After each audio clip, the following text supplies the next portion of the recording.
Peace live on Flow 94.9 FM, Vision Africa 104.9 FM, Buzz 89.7 FM, Family Love 99.9 FM, Real 99.1 FM, Flow 94.9 FM. Welcome.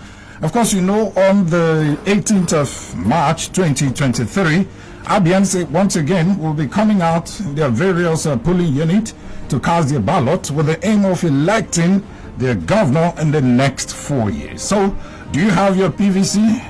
Now you have the opportunity to ensure you elect your governor and the 24 House of Assembly members on March 18, 2023. Welcome.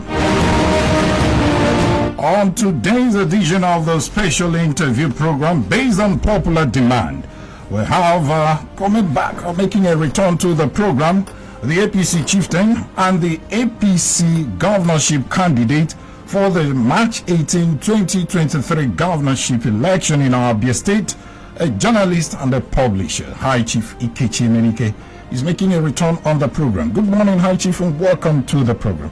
Good morning, and thank you very much. Okay, let's take a breather now. When we come back, the show continues. Stay with us. All right, welcome back to the program. It's still a special interview. Today, my guest, like I told you before we went on that break, is the All Progressives Congress governorship candidate and the 2023 governorship election in Abia State, High Chief Ikechi Emenike. Welcome back to the program, High Chief. Now, the last time you were here, you talked about a whole lot, ranging from education, health, salary payment, and the rest. But we won't look at that this morning. Let us now look at your first 100 days in office, especially where it affects transportation. Of course, you know that the last time you acknowledged the fact that we have deplorable road network in Abia State. Now, in the next 100 days in office as a governor of the state, what would you be doing in terms of transportation, probably providing alternatives while you try to fix, those bad roads in Abia State? Thank you, sir. Thank you very much, and thank you, viewers, for tuning in. Please, before I start, I wish to crave your indulgence, if you don't mind, for us to observe a minute silence in memory of one of our most patriotic compatriots, a true progressive and believer in the change in Abia State. I'm talking of no other person than a brother and a friend, Barrister F.M. Musu, who we tragically lost last week. Okay, so let us now observe a minute of silence.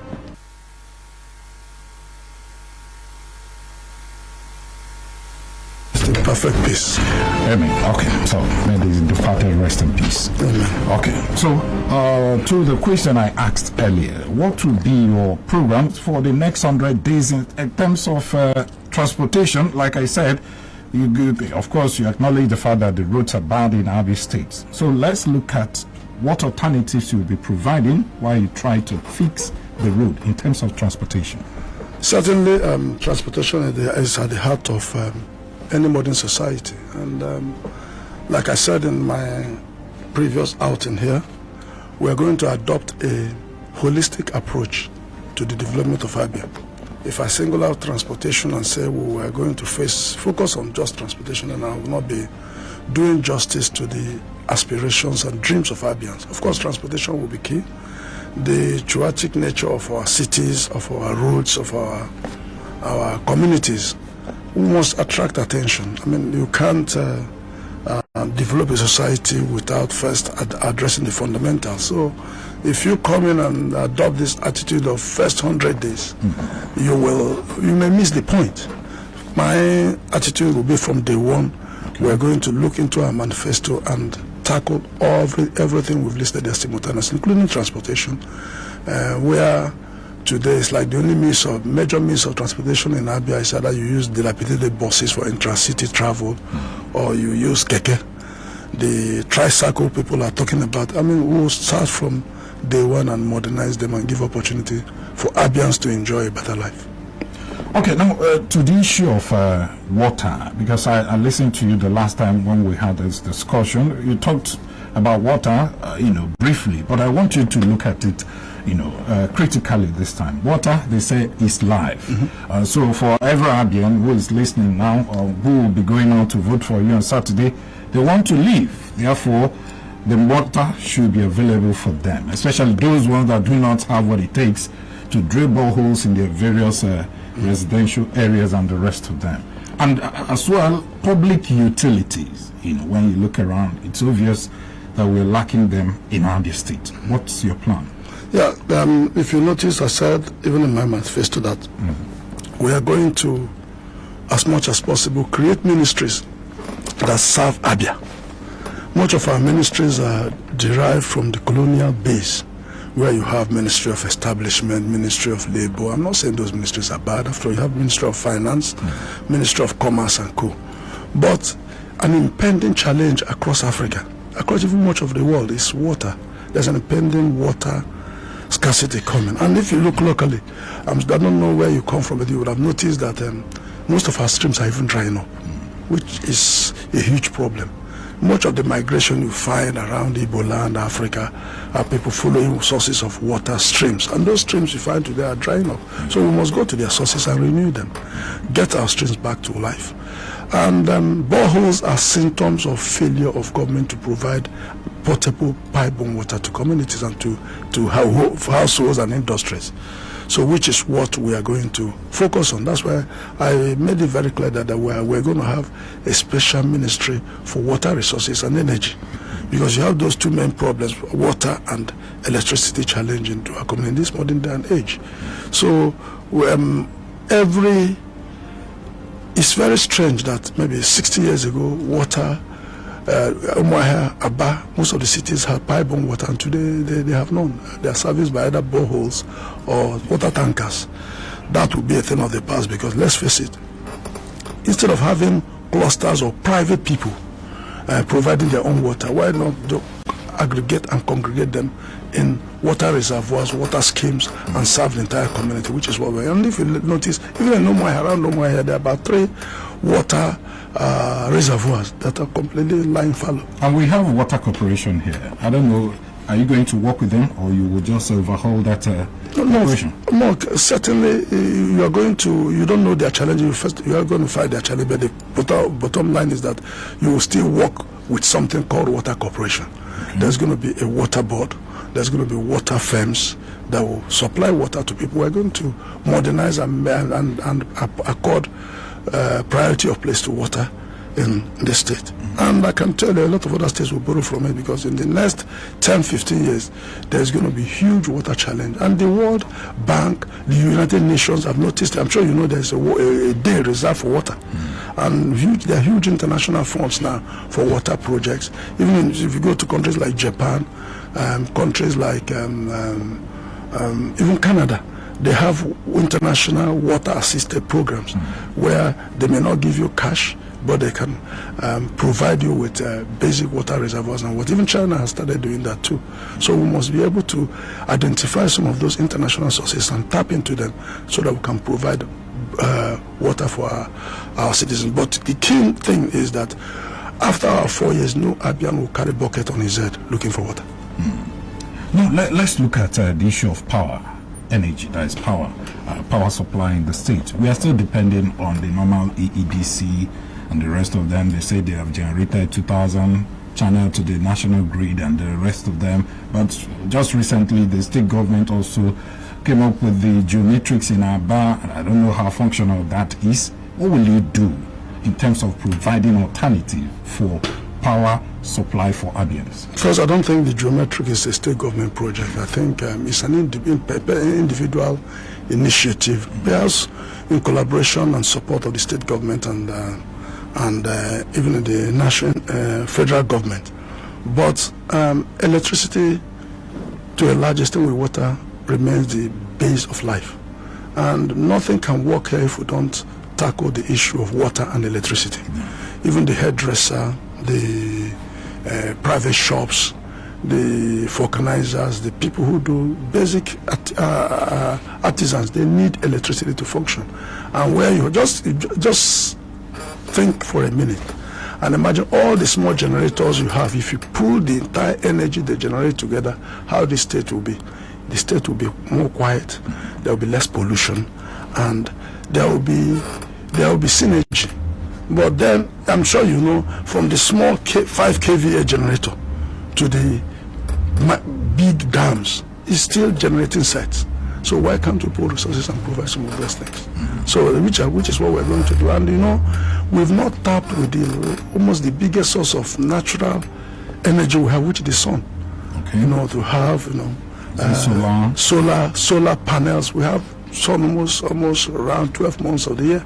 So we can tap into it and also be able to generate electricity for ourselves. And I can tell you, there was a time when those of us who attended Methodist College exactly would tell you that the school had a dam that generated its own electricity, just a few hours, but it generated electricity. So if 40 years ago, individual institutions were trying to even do things we can't do today, we should be able to question the competence of current managers of our affairs and systems. Because I really looked at your manifesto and I saw where you said you're going to attract foreign investment, you know, and make Southeast,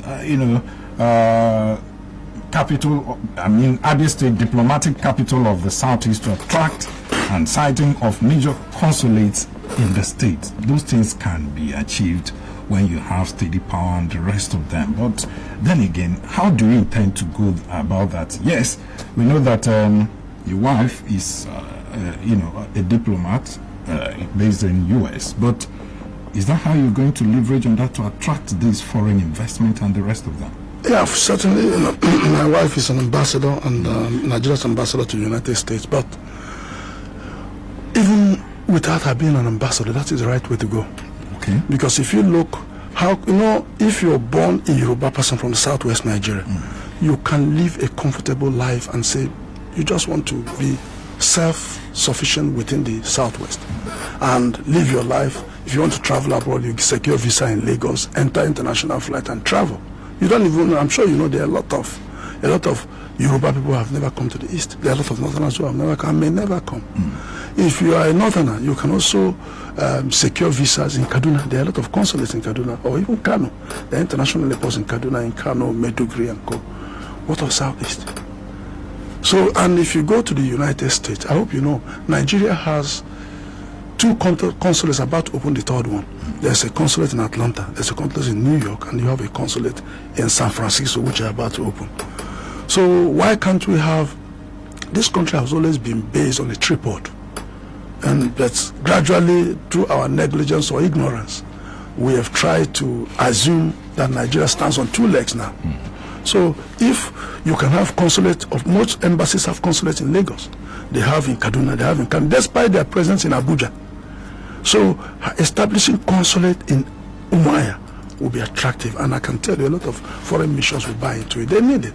We'll provide them the basic infrastructure they need to have it, and also make sure it will complement our determination to set up an international airport. I promised Abians by December next year, an international airport will not just kickstart in terms of laying the foundation, will be operational in the state. We'll interrogate that further, but let's look at how Abians can actually tap into this foreign consulate and the rest of them. Can Abians also access foreign grants?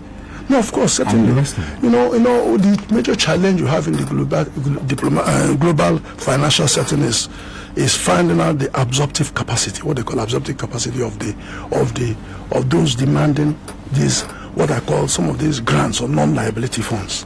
So if you can demonstrate, first you identify the sources, you know the routes, which I do, and you can approach them with viable proposals, and they are sure you are not going to divert the funds or resources. I can assure you there are a lot of funds there to be attracted.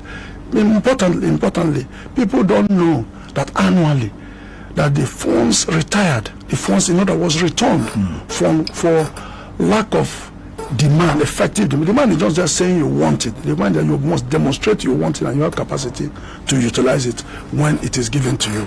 There are international, there are a lot of funds that are retired, running into over $100 billion that people don't access because they don't. I'm not talking about loans, I'm talking about grants, I'm talking about aid, I'm talking about development assistance, which we can attract to the state, and it will certainly help the development of Abia. And I assure you, if we can work assiduously in this direction, we will get even much more funds than what you have in the current budget of Abia State. Why I ask this is because when you look around, you see that Abia is obviously lacking in terms of development, projects, and the rest of them. And you need to put all these things on ground for you to attract this foreign investment and the consulate and what have you. How long will it take you to put all these things together to attract this? No, you don't need consulates to go simultaneously. You don't need consulates to attract foreign international grant. Let me also tell you, every challenge, it depends how you look at challenge. Challenge can be a constraint. It can also be an opportunity. Okay. The fact that your state has been so run down, the fact that you live in a state that is out of maybe the 36 states, is the only state without an international airport, is the only state that has the worst network of roads, is the only state where even the government is serviced by borehole or water tankers. These are ample reasons for you to approach some of the international, and they'll come here, they'll see themselves. I mean, you don't need anybody to tell them when they come to Abia. Abia is one huge slum. You bring people to Abia, you need funds to clean up Abia. You can attract funds. So it depends on how you approach challenges. Some challenges can be an opportunity for you to attract investment and for development. Okay, if you're just joining us, this is a special interview with the All Progressives Congress governorship candidate in Abia State, High Chief Ikechi Emenike. Don't forget that this particular program is live on Flow 94.1 FM, Real 99.1 FM in Abia, Family Love 99.1 FM, Boss 89.7 FM, and Vision Africa 104.1 FM in Umuahia. We'll take a breather now. When we come back, we'll look at the 23 deliverables of the APC governorship candidate when he gets elected as governor of Abia State. My name is Ginika. All right, welcome back to the program. It's still a special interview with High Chief Ikechi Emenike, the APC governorship candidate for the March 18 governorship election in Abia State. Welcome back, High Chief. Thank you. Now, let's look at the 23 deliverables you promised Abians in your manifesto. I saw one of them is a social welfare for Abians. What exactly do you mean? What I mean is that every Abian, in fact, the state budgetary process should be inclusive. Every Abian should be seen as a member of our collective family. Yes, some people worked in the public service, worked in corporate bodies where they attract pensions when they retire. It's earned income. They deserve it, and they should be paid and must be paid under our watch as long as we get into it. But there are also a lot of Abians who are not within this catchment bracket. For example, you have palm wine tappers, you have artisans, you have local farmers, you have people who didn't work in corporate settings, who just are lying fallow, almost waiting to die in their communities and villages. We're saying we're going to show the humane part of modern civilized governance by capturing them within some social payment scheme. It's not just that you give it to them and dash them when you like. It will be institutionalized, that every Abian who is 75 years and above will receive monthly payment. We are going to establish open accounts for them too. Is it different from the pension? You can call, yes, it's different from the normal pension, okay. But it is a new form of pension for those who are not captured by the existing pension scheme. In other words, every Abian who is not captured in the former pension scheme as you have today will receive pension, will receive a payment. It's there, it happens all over the world. I don't understand why, if you go to communities, you'll be amazed that there are people who, from beginning of month to end of month, they don't even receive 1,000 naira, 5,000 naira. It shouldn't happen in a modern society. Now, if you watch just National Geographic and watch even the base animals, the elephants, the lions, the monkeys, you will be amazed that they provide for their elderly. They provide for even the wolves. What more human beings? Those God created to be at the apex of His creation.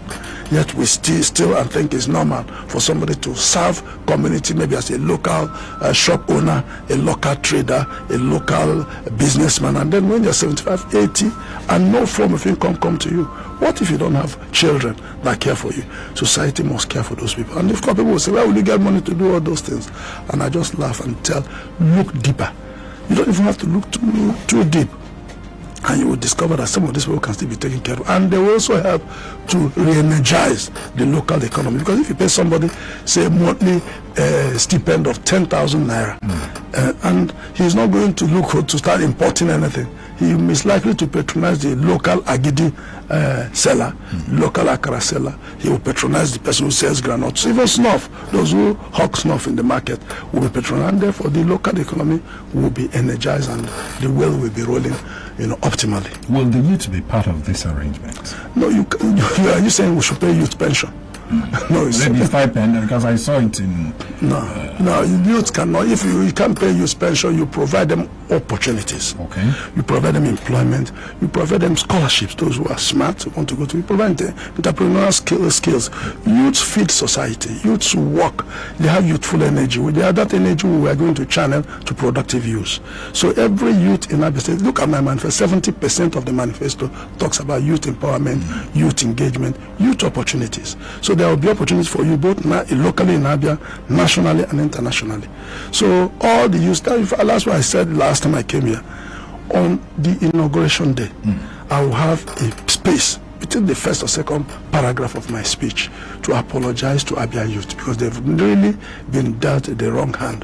So we intend to give them opportunity, but no society will start paying pension to youth or stipend to youth. But we're going, whatever we pay them will be to prepare them for their present life and their future engagement.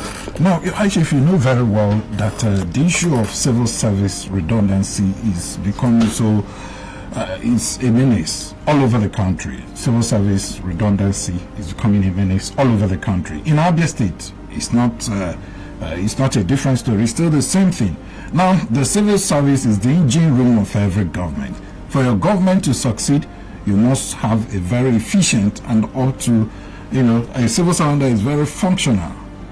And what will you do in terms of making sure that you have a very viable civil service that will work to your own benefit in terms of your administration? I agree with you. Igbo people, they say that if you pour water on the head, it gets down to the water. And when the head is rotten, nothing gets done. If the moment Abians have the right type of leadership, they will take a cue. But fundamentally, it also, you can situate it within the realm of what I said when we started, that our ministries today are structured with a colonial mindset. When you go and have Ministry of Documentation, what would they be documenting? But if you have Ministry of Water Resources, and they know there's need to provide water to people of Abia State, they will pursue it, and it's deliverable.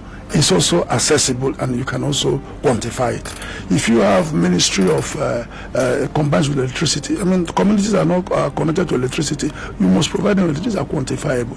If you have, for example, we say you have Ministry of Education, and the education is functional. In our manifesto, we said every school, primary, secondary school, the head teacher, the principal, in the new government will live within the school premises, will provide the accommodation for them to live within the school premises to take care of the school. And they are major teachers. I happen also to have attended a secondary school when we were in college.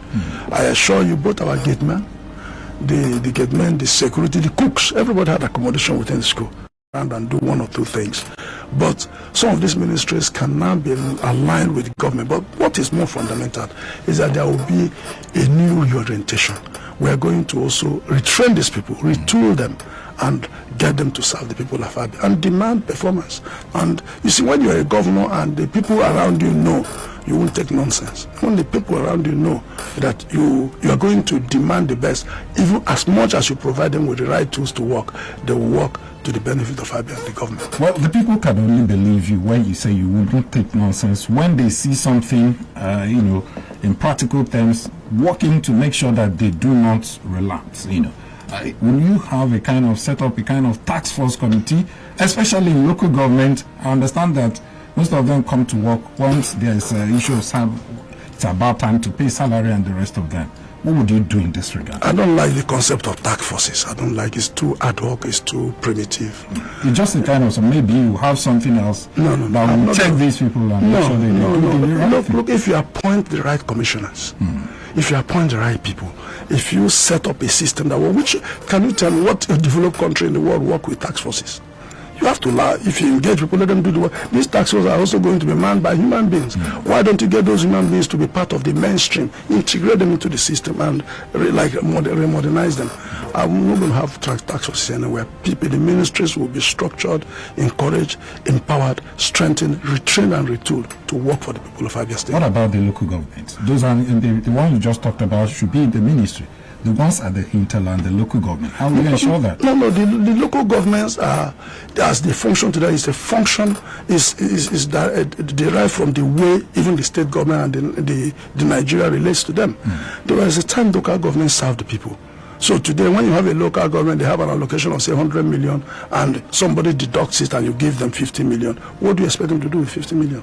But when you have a transparent local government administration, where every month, yes, funds by the federal law today goes into a joint local government and state account.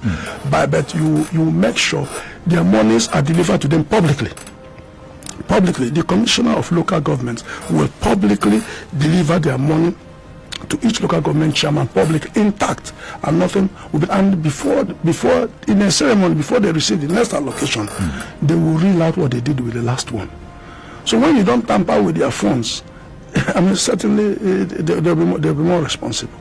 But when the allocation is say 100 million, and you deduct and give them 50 million or 40 million, you are also encouraging perfidy. You're encouraging bad behavior even within the system. So give them the right money. And let me tell you, please, fundamentally, it's because of the vast, deep unemployment we have in Nigeria, in Abia State in particular. That's why everybody looks towards the local government.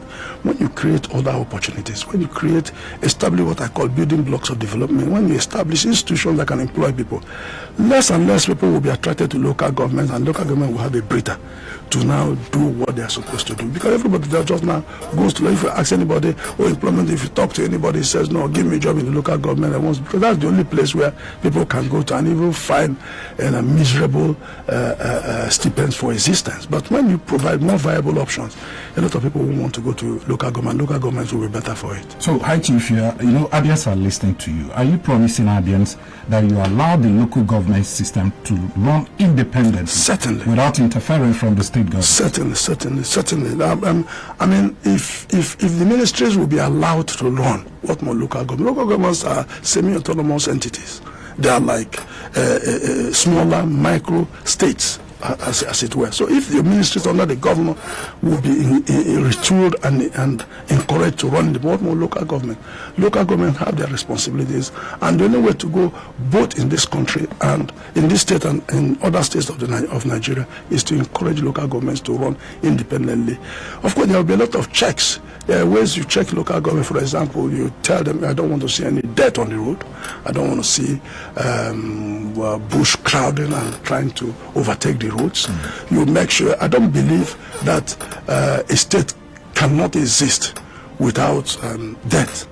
You tell them, look, if they are rubbish, you must clear it out. You must clear it.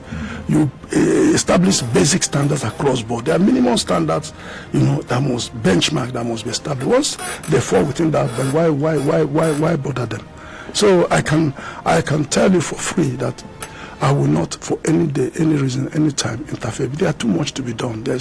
And if you look at the budget we're aiming at, if you look at what we want to do as a government and the kind of resources we want to seek, both nationally and internationally, you will discover even the local government allocation means nothing. It's not nothing. It's when you don't have money that 1 million naira means so much to you. If your objective, your budget is to make $1 billion and somebody has 1 million naira, you're not going to bother about that. It's because of our backwardness. That's why people think local government money amounts to so much and all those. Yes, it can mean something to a lot of people. It's just a function of the marginal premium they place on it. But fundamentally, if your objective is to grow, triple, quadruple the budget of Abia State, you're not going to have time to focus on local government resources. Local governments will run with their resources without interference from my government. Now, another critical sector in governance is the agriculture. I know you're a farmer. You deal with livestock. I don't know. You are still a farmer. So yeah. I know. So what plans do you have for farmers and the agricultural sector in Abia State when you get elected? So let me just tell you again, all these things are holistic, they're all linked. In economics, in the 200 level, you do something about the economic chain. It's a basic cost everybody does. Once you remove anybody from that chain, or you remove anything from that chain, there's a problem. You know, if you pay workers as a window, they will patronize farmers. If you pay pensioners, like I told you, they will patronize farmers. Farmers will have incentive to do more. That's the base. If you now come and say, oh, you are going to encourage farmers, you give them loan, you give them seedlings, you are going to make sure you provide them with warehouses and all those, and at the end of the day, you owe workers, it's going to affect them. So the fundamental, the basic thing for you to do, first of all, make sure things are done right. Everybody who is supposed to be part of that economic chain is there. Once you can solve that problem, both farmers and everybody will be happy for it. Then, of course, then your policies will now kick in and achieve the desired result, even among farmers. We shouldn't just be producing raw materials. I think in this day and age, we should also add value to them. A lot of the industrial clusters, industrial zones, we say we establish in every local government. Every local government will also deal with agro-processing plants, agro-processing industries. Now, people have noticed that, do you know one of the most lucrative plants now is bitter cola? Okay. Bitter cola is so expensive, and I'm happy a lot of people in Anambra State, they are planting it now, and they are selling and making huge returns on it, because the people have discovered every aspect of it is useful. So we are going to encourage value addition in our agricultural practices. Yeah, because I'm going to suggest that probably you also make a kind of incentive to the farmers who want to diversify. Maybe somebody who is planting rice want to go into other... No, that's what I said. I said we are going to encourage them, but I also said the base is that you must also create a market for what they produce. If you encourage them and give them resources and you don't pay workers, the roads are bad for them to transport their agricultural products. You don't encourage ready warehousing that can absorb some of their excess products. Then you're not encouraging them. At the end of the day, you will be running around in one vicious circle. It's a holistic. Anybody who will make a dent on the poverty level and on the development of Abia State must channel its energy towards a holistic development of the state, where no sector is left behind, no individual is left behind, and everybody is caring for inclusivity and happiness. Now, Chief, let's talk about the issue of funds in the states. That's what every administration needs to succeed. Now, are you going to open the books for Abians to know exactly the funds available for the state to run, or will it be shredded in secrecy, and then most Abians will not know exactly the funds available for government to perform? No, I think your question is double-barreled. One is letting Abians know about what they get, and the other one is enhancement of the budget package. I believe both of them are very important, because if you let Abians know that you have 150 billion, 160 billion to service 6-point-something million people, I can assure you that at the end of the day, everybody knows what he has, and then shakes hands and goes home in poverty. The first thing is to enhance that budget, to make sure 2024 budget is not less than 350 billion minimum. That's the only way you can make a dent. You can begin to even tackle some of the problems you have in the state. So the size of the budget matters as much as letting everybody know. Yes, they are both important. And if you notice, we said we will run a transparent, open administration, including the budgetary process. But it is very important that we look at the size of the budget and increase it. Okay, if you're just joining us, still a special interview with the APC governorship candidate in Abia State. Hi, Chief Ikechi Emenike. This particular broadcast is live on Flow 94.1 FM, Grill 99.1 FM, Family Love 99.9 FM, Balls 89.7, Vision Africa 104.1 FM.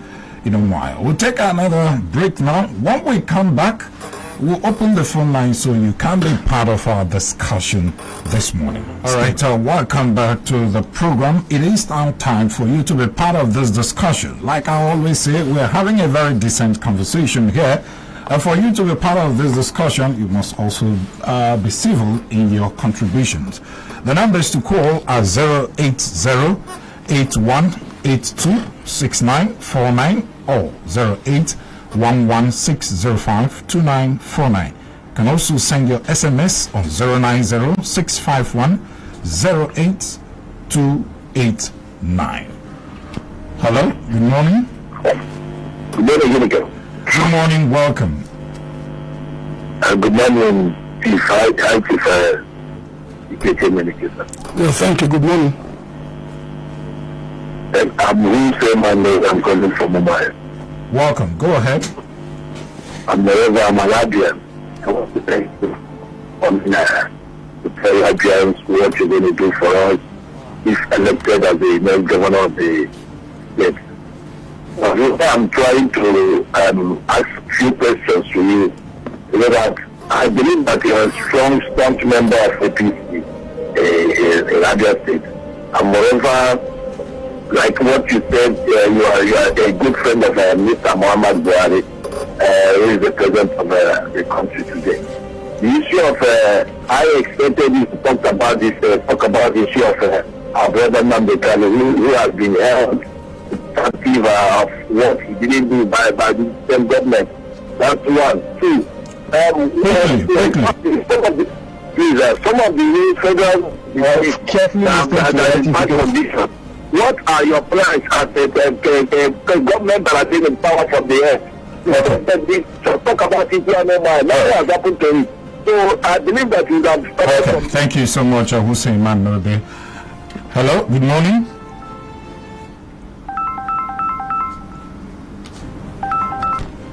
Hello, good morning. Hello, good morning. Good morning, welcome. Yeah, this is Isaac Okoro from Aruchikusa. Go ahead. Good morning, my able governor, sir. Good morning, Isaac. Good morning. Sir, we are live on radio now. We are hearing everything that you are saying. What we know here in Aruchiku is that what we will need and what is a good governance, which I hope Ikechi Emenike will be the answer to all Abians. Because a lot of youth here, since I graduated from school, 2014, there is no job. So mostly it's happening to all the Abia youth. We are wandering around the street without no job, which I think we must put a stop to it. Okay. Thank you, sir. All right. Thank you so much for calling us. Hello. Good morning. Hello. Hello. Good morning. Okay. The number is to call 080-8182-6949 or 08116052949. You can also send your SMS at 090-651-08289. Hi, Chief. You want to react to the ones already said? Yes, I will.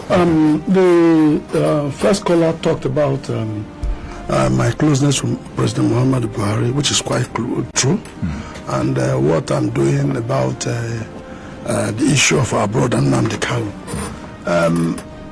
We are all Christians, that's the truth, and sometimes the Bible tells us sometimes what the left hand does, the right hand must not see. Okay. And if you want to know what I'm doing about Emenike, you can approach the family members and find out. And I can tell you that I'm one of the very few people who have met one-on-one with Emenike in the DSS facility, and our discussions and what we're doing is not something we should be subject to this kind of intervention or discussion.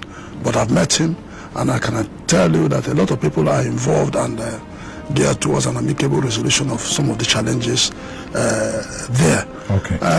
Nobody. Yes, I didn't adopt the approach of other people that you go there, you take photos and splash it in newspapers and a lot of things, but you can approach the family and find out. And I've also been able to attract a lot of people into the matter who ordinarily would not have been, who didn't want to show interest. So let me leave it at that, and I assure you that by the grace of God, our brother will come out safe and sound to the glory of his family. Okay, let's take he also talks about. Okay, we have somebody who you also react to the rest of them. Okay. Hello, good morning. Good morning, Emenike. Good morning, welcome. This is the Chin from Oban Omahe. I didn't get your name. This is the Chinedu speaking from Oban. Okay, go ahead. Hello? Hello, Chinedu, are you there? Can you hear me?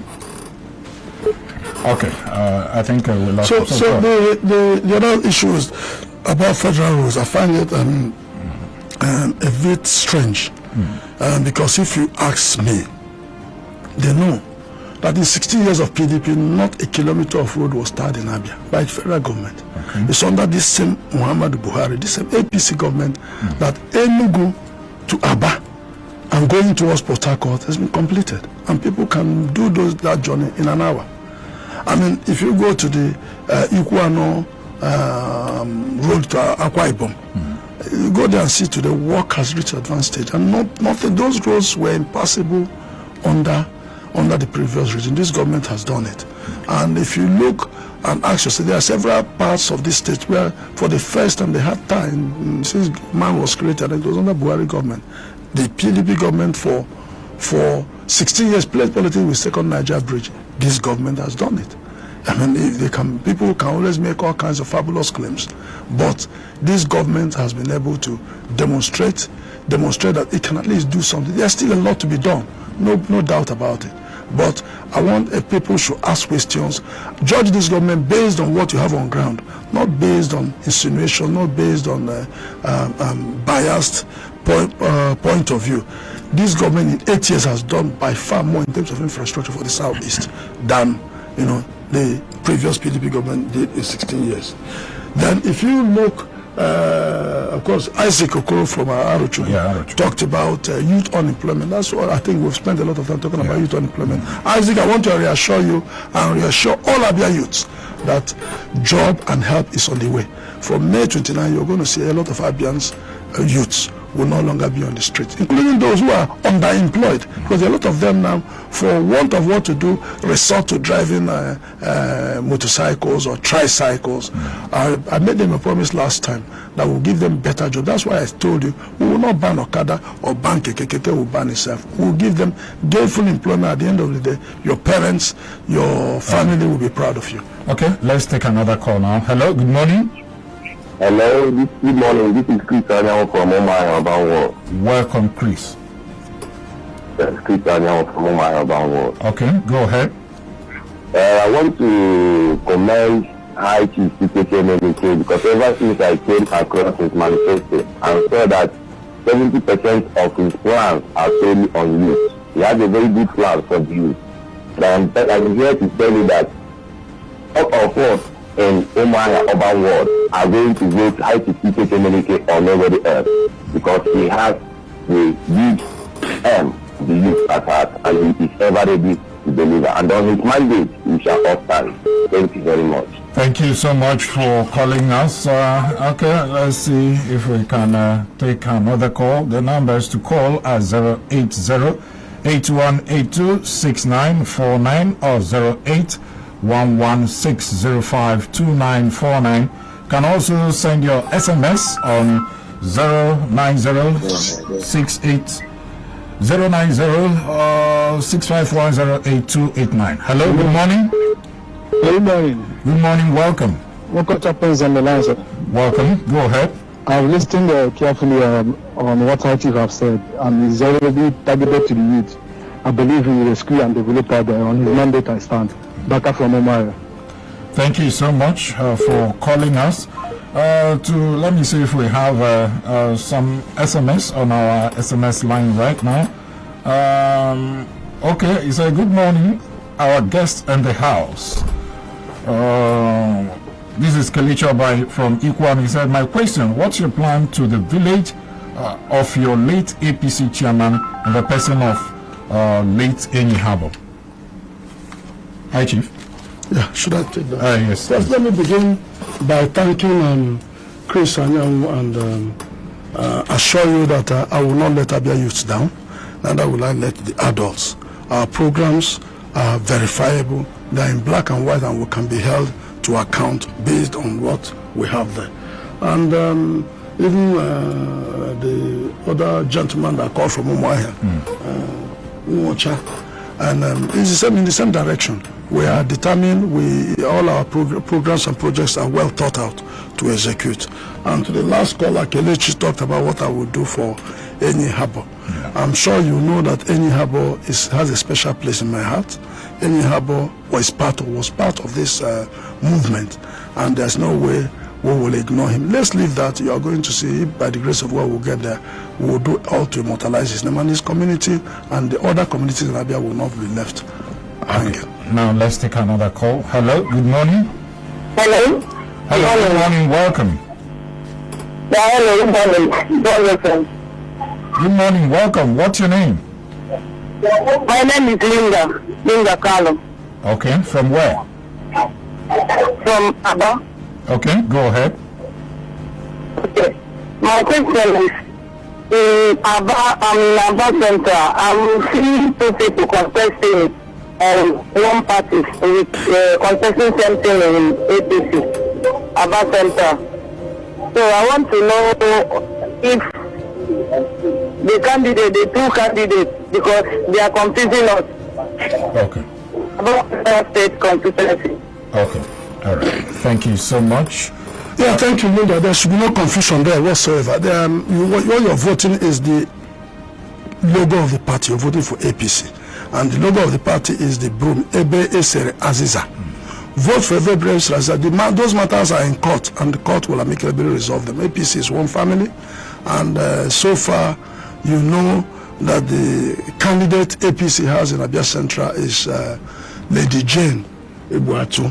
She's the candidate of the party, and if somebody is challenging her, the courts will have the final say. Okay, let's take another call now. Hello, good morning. Good morning, welcome. Yeah, great to meet Ikechi this morning. Very wonderful, thank God. Chief, my friend from Amudi. Hi, Chief, good morning. Good morning, good morning, Chief. Hi, Chief, you know my happiness. You are in this race. So I only have two questions for you, High Chief, because I know you, Adians know you now. Even though you didn't know what you can do. The general High Chief, because can we read it? You know, not to buy and now. The general I have for people. PDP, those they are making mention from, Governorship. Those are my chief. 200,000. Are you able to make sure that those are my chief? And then secondly, they have been having meetings with security agencies and other people. So this is election, I need PDP. Because they say that they are going to come out. Do you have evidence to that claim? Yes, I am a community leader. Okay, all right, thank you so much. Chief, you heard his submission there. I thought he said he has two. It's got okay. So let's take that one, the rigging machine. I don't know of any rigging machine, and sometimes it takes your permission for somebody to make you in fear of things to happen. You asked the right question about trying to make having evidence and others. Yes, of course, some figures. I think the beavers will make such outlandish figures untenable if anybody dares it. What is more important is that we urge every Abian to go and vote according to his conscience, according to somebody who you view has the capacity to deliver the state. If you vote and defend your vote, if you vote in Umunoch and defend it, and our supporters are all troop out to vote for us, and we also have supporters in Obingwa, they should be up and doing, and don't let those kind of things to happen. And I don't believe they will happen this time around. Abians are wiser, Abians want change, Abians have suffered enough, and they are determined to vote. What is more important is, look clearly, you will see Ebe Seraziza, and you vote there. Once you vote there, I can assure you that the change which you desire, which you wish for, which you've dreamt about, and all we promised will come to pass to the glory of God and benefit of Abians. Okay, actually, if we are about leaving the studio, but finally from me, somebody asks, when will Southeast produce a Nigerian president under APC? Southeast politics is a game of numbers. It's also a game of cohesion. You remember they say, if you want to go fast, go alone. If you want to go far, go together. See, look at the voting in the last presidential election. Most parts of the country voted, in a cautious manner, to the extent that Labour Party candidate won Lagos, won Ikechi. The PDP candidate won Osun. The APC candidate one in some parts of the north, once in some parts of the, but you see, just like happened in 2015, or even since this dispensation, Igbos uncharacteristically, outside our main original character, we just head in one direction. Until you come where you can constitute a critical mass within a block, you will. But I think that is on the side of democracy, on the side of equity. But on the side of talking about what is right for the country, I believe the moment you can have good governance in the south is people know, for example, that Abia is a model state, Ebonyi is a model state, Imo can be a model state. They will come here to borrow best hands to be able to serve it. This country needs help, and I believe someday, the issue of where you come from will no longer matter. Okay. What matters more is where you go. So in terms of APC, Igbos are coming up in APC. Don't forget that in 2015 we all across the states we didn't give APC votes. You must be able to vote in a party to have a stake in it. Okay. What you should be bothered about is, with all the support PDP has enjoyed from the southeast, how come they did not produce a presidential candidate? Okay. Well, let me sincerely thank you, High Chief Ikechi Emenike, the APC governorship candidate for March 18 governorship election in Abia State. Thank you so much. Your last word in 30 seconds for your voters. My last word is that Abia, if you vote for us, I assure you that in 4 years' time, Abia will be spiritually, morally, ethically, physically, and economically better than it is. Don't forget to vote for Ebe Seraziza. All right. High Chief Ikechi Emenike, the APC governorship candidate in Abia State. Thank you so much for coming on the show. Thank you. Sincere thanks to Flow 94.1 FM, Real 99.1 FM, Bar Family Love 99.9 FM, Balls 89.7 FM, Vision Africa 104.1 FM in Umwai. Thank you so much to all of you who listened and who called in. May God bless you. My name is Ginika Olwa. Let's make Abia great. Good morning.